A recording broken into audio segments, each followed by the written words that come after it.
Are you done? You're stealing all the camera. All right, let's go.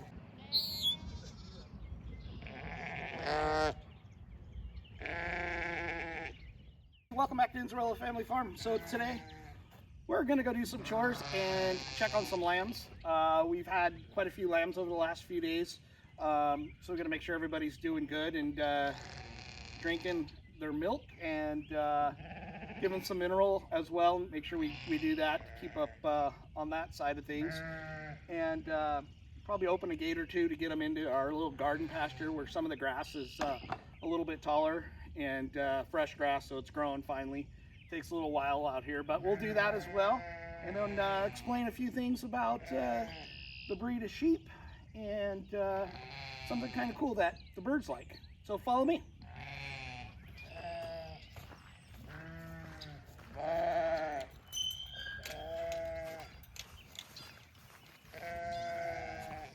Lock this out so Miss Greta does not escape, because she is a escape artist. She's a little magician. There, I said that right. So as you can see, we got a lot of sheep. They're I don't want to say angry. They're very vocal, and for a couple reasons. Number one, they're trying to keep track of where their lambs are, and I think they actually want to go into that garden area I was just talking about to get some of that fresh grass. So we still have, I think we have like 15 lambs on the ground right now, and we are probably scheduled to have another, I'd say about 10 or 12. We'll find out. We've had quite a few twins, as well as twin girls. I think God's telling me I need to have more sheep, so we're having a bunch of girls instead of boys this year, and that's fine. We can use those as a replacement ewe lambs. So they are, you can see right there, moms are getting up. We're checking for new babies. Anybody who doesn't have paint on them or a number. So we spray paint the mama's number, ear tag number on the lamb. So if the lamb gets separated, then we know who belongs with who. Some mothers are better than others at keeping track of their lambs, but that helps to kind of keep everybody together. Looks like we haven't had any new lambs today, just from what I can see, but I think we'll probably have some within the next day or two, another round. Which is really funny, when the barometric pressure in the atmosphere changes. An old rancher told me that's when you're going to start having animals start delivering, whether they're cattle, whether they're, sheep, hogs, that kind of stuff. Don't know why, but that's always kind of been true. So as you can see, there's a lot of white, it almost looks like cotton, that is kind of all over the pasture here and then along the fences. So these are hair sheep, so we don't shear them. They shed like a dog, and then they'll put on a fresh coat in the winter, and it's kind of a cycle. But the cool thing is, and I'll grab some right here to show you, the cool thing is, I'd mentioned the birds. So the birds will take this off the fences or the ground, and this fiber here, and you'll find it in some of our birdhouses and some of the nests. So they utilize it so it doesn't go to waste. I've had people often ask me, can you use it to to spin into yarn or something? You can, and I'll show you a little bit here like this. I mean, I don't even know what the heck that machine's called, but there you go. You can, but you'd have spend a lot of time collecting this and pulling it off fences and stuff. So this just kind of goes back to Mother Nature, and like I said, the birds use it, so it adds to their nests and stuff. We have geese and ducks on the pond, and they use it as well for the ducklings. So it's kind of cool. Nothing goes to waste. So why we don't have wool sheep, which wool sheep obviously is what it says or sounds like. They have wool, you have to shear them. It's an added expense, and we don't have the numbers that we would need in order to make it profitable. And here's a caveat that a lot of folks don't know. So the difference in flavor between a wool sheep and a hair sheep is actually a little bit different. So the hair sheep has a milder flavor. A lot of folks have grown up not eating lamb. They don't like lamb. But when I kind of convinced them to try the meat from the hair sheep, a lot of folks actually like it. They kind of convert into lamb, and we tell people always try hamburger first, the burger, ground lamb, and make it into a lamb burger. Throw some blue cheese on it, something like that, and they come out fantastic. But and it's based. The reason I was told there's that difference in flavor profile was because the hair sheep have less lanolin glands than the wool sheep, and that lanolin, that oily, smell that people sometimes smell with lambs and stuff. There's less of those glands, so therefore that wild gamey flavor in the meat is a lot less than you would find in a wool sheep. So most of your wool sheep that you find in some of the grocery stores, or sheep that you find in the grocery stores, are wool sheep. They're coming out of New Zealand, they're coming out of Australia. We do eat our own lamb here in the country, but a lot of times we don't have the numbers. Like this year, I believe we've heard somewhere around like 7 million sheep or lambs this year. We're 7 million lambs short this year based off supply and demand. So that's another reason why we try to bring stuff in. I always say, hey, eat American lamb first, and then if we need more, then we can bring it in. But that's just me.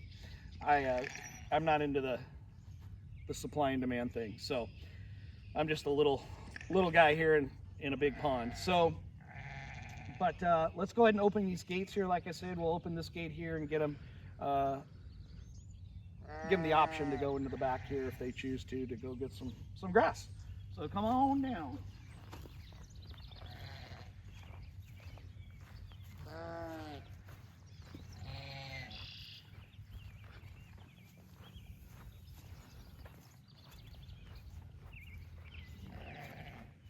They're all going down. Usually the fields will hear this gate open, and see them start migrating back this way. Come on. There we go. And that you hear in the background, she's really bad about keeping track of the lamb. So we may place her in a jug with her lamb.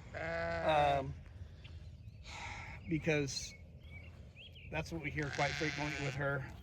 Typically we pasture lamb, so that just means that basically we'll have our lambs on pasture. We don't place them in jugs typically. Some operations, they'll pull the ewe in, lamb will deliver in a jug, and all a jug is a small pen, and then what they'll do is move them to a bigger pen, and then eventually they work their way out into the pasture. We do that occasionally based off of the ewe's need or the lamb's need. Like in this case right here I just described to you, we have one that just doesn't have a clue sometimes, so we'll put her with her lamb in a jug, and then we'll just give her water and feed there for a while and see how she does. So we got to keep an eye on that. So this is every day throughout the day we're checking on our flock. We're checking on to see if we have any new lambs, making sure that ewes are paired up with their lambs, that lambs are following them around, that there's no injuries. Sometimes they get stepped on. So we make sure that we are constantly watching during our lambing cycle or our lambing time of year. So it's a lot of work. Got to be home and start watching, because as these guys get older, if you don't spray paint them, tag them, and do all that stuff, they are very difficult to catch.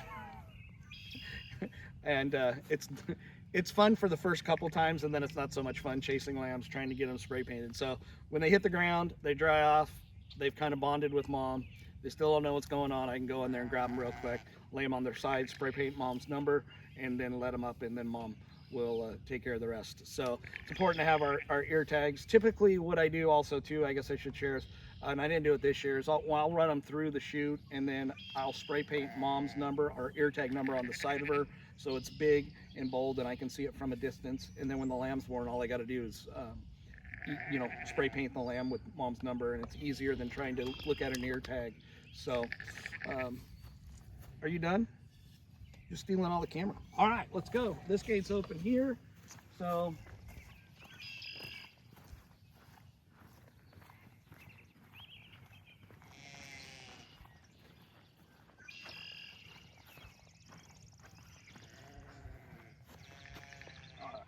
yeah, that gate's already open there. We can go into the garden here. I'll show you this. This is what we're doing right now. So we're trying to develop our grass, and our temperatures are fluctuating. So our grass grows and then it slows down, grows and then it slows down. So this is just our garden where we grow, it's about a 1/4 acre, where we grow most of our vegetables. And so rather than us coming in here and having to mow this, why not let the sheep do it? And it's good for them right now because it's you know, fresh green grass. It's meeting the nutritional needs. It's helping that milk production and that kind of stuff for the babies. So we have access to this, so why not use it? The only thing we don't have access to, we put up a hot wire right there to keep them from going into the fruit trees because they have a bad habit of chewing on the bark, even when there's plenty of grass. Don't ask me why. Again, they have all their, they have grain, they have mineral, they have green grass, but they got to eat the bark off the tree. So, but eventually they won't be in here. They'll be done because we'll have all this planted with vegetables. In the back there, you can see our manure pile that we composted that we'll bring in here and rototill that into our soil, put our weed barrier down, and we're off to the races again. So this is not the best looking garden at the moment, but fast forward about a month and a half and it'll look completely different. So but right now, again, going back to the sheep, they're here eating it. It's keeping them contained in a smaller area.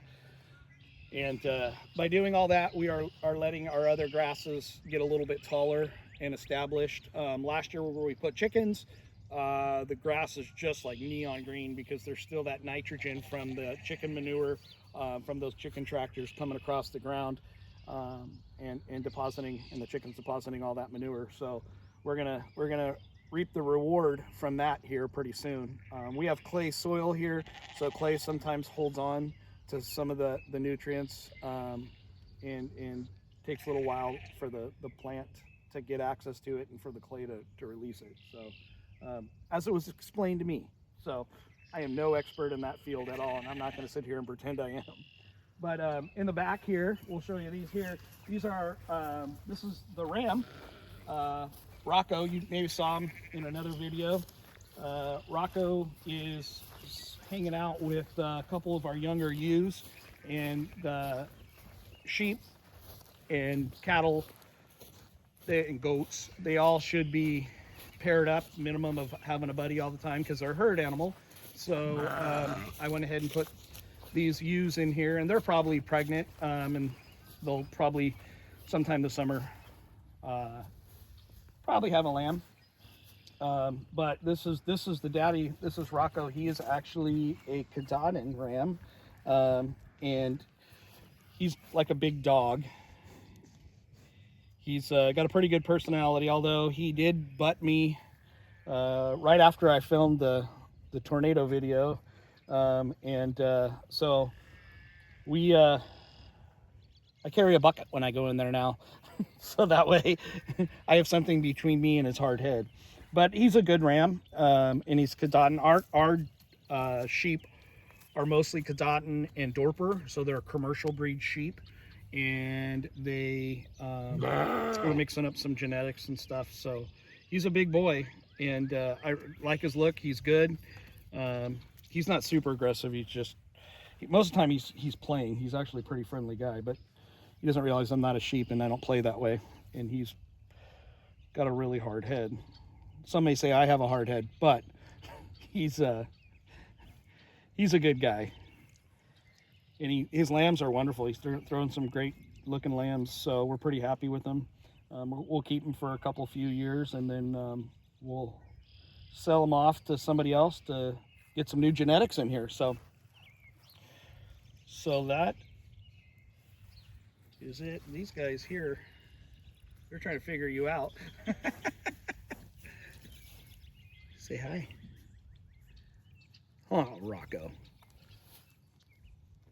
I guess I named him appropriately. His head is like a rock. So, yeah. So that is it for now. We will keep an eye on everything today and keep following us. We're putting out some shorts too of some of our lambs when they're being born. So if you like that, just make sure that you're subscribed and your notifications are on. And you can truly help our farm grow by simply subscribing. It costs nothing, but it's huge for us, and it truly does help. So I will be releasing more content here as things go on. We got chicks coming, so we'll see some baby chicks, and I'll show how we raise our poultry, and kind of go over that and explain how we do things and why we do things. And every year we change things up because I learn more. And we're growing, so I got to account for that. So, anyways, have a great day and stay safe.